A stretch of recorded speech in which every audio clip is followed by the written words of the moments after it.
1세대 1주택 비과세 시리즈 7번째 설명은 고가주택입니다. 아파트가 고가인지 아닌지에 대한 판정은 개인의 소득이나 여건에 따라서 다르겠죠. 소득세법 제89조 제1항 제3호에는 가액이 대통령령으로 정하는 기준을 초과하는 고가주택이라는 조문이 있습니다. 세법에서 어떤 기준을 정하는 것은 그 시대의 여러 가지 상황을 고려하여 그 시대에 맞게 정하는 방식으로 합니다. 법의 기준을 정하면 국회를 통과해야 하기 때문에 큰 틀에서 법에서 정하고 세부적인 부분은 시행령에 규정을 하는 방식으로 법률이 설계되어 있습니다. 금액 기준은 소득세법 시행령 제156조 제1항의 기준을 정해 놓았습니다. 항상 드리는 말씀처럼 파이썬 프로그램의 소스 코드를 한 줄 한 줄 읽어가면서 분석하는 방식으로 설명드리겠습니다. 시행령에서 중요한 부분은 실지거래 합계액이라는 키워드와 9억 원이라는 키워드입니다.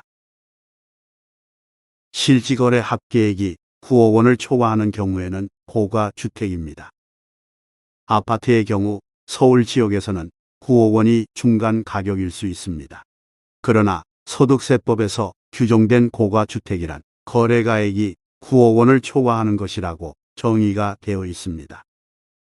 그렇다면 9억까지는 비과세가 되고 9억 원을 초과하는 부분만 과세가 되는 것인데 계산 방법은 어떻게 해야 하는지 궁금하실 것입니다. 이 부분에 대해서는 소득세법 제95조 제3항에 규정되어 있습니다. 소득세법에서 구체적인 방법은 시행령에 따른다고 규정을 하였습니다. 소득세법 시행령 제160조 제1항의 계산 방법을 만들어 놓았습니다.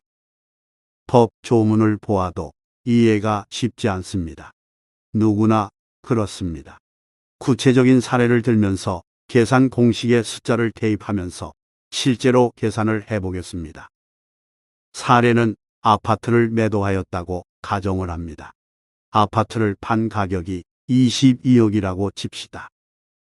비과세 요건을 갖춘 아파트의 매매 가격 22억은 9억을 초과합니다. 소득세법상으로 고가주택에 해당이 됩니다.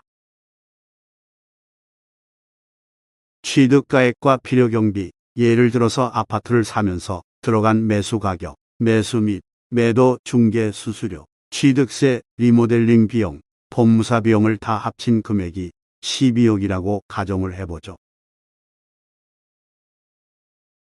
아파트를 팔면서 받은 금액은 22억 원이 되고 취득과 경비에 들어간 비용 12억 원을 차감하면 양도 차익은 10억 원이 됩니다.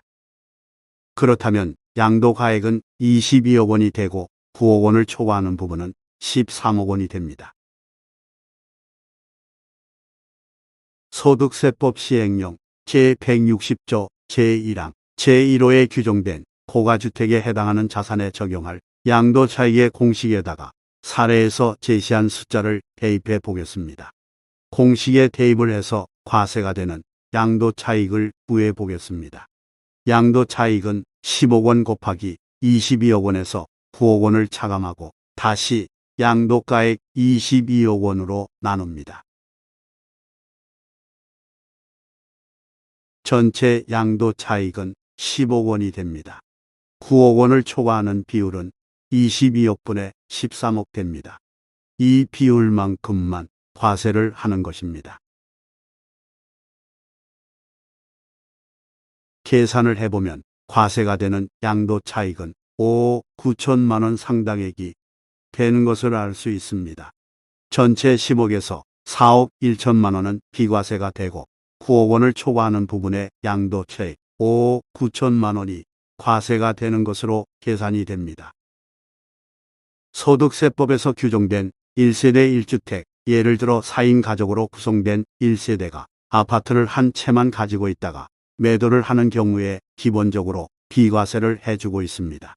그러나 소득세법에서 고가주택으로 규정이 되어 있는 매매가 기준으로 9억 원을 초과하는 부분에 대한 양도소득세는 과세가 됩니다.